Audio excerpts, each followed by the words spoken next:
Bebek goreng terenak di Tasik cek. Buat yang suka bebek atau yang belum cobain bebek, sini Mimin Spill tempat makan bebek yang paling enak. Fiksi buat lidah Mimin mah approve ya. Yuk kita merapat ke Bebek Solo di Jalan BKR dekat perempatan Ibu Afifah. Tempatnya nyaman, luas, bangunannya khas kayak di Jawa gitu. Cocok nih buat makan-makan ramean bareng keluarga atau temanmu. Bebek di sini tuh dikirim langsung dari kota Solo, guys. Udah diungkep dari sananya, tinggal digoreng. Jadi rasanya dijamin original deh, beda dari yang lain.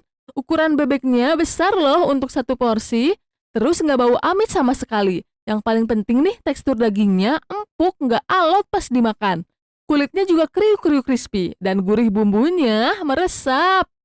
Ditambah pakai taburan serundeng yang manis dan gurih, kebayang wareg dan nikmatnya ya guys.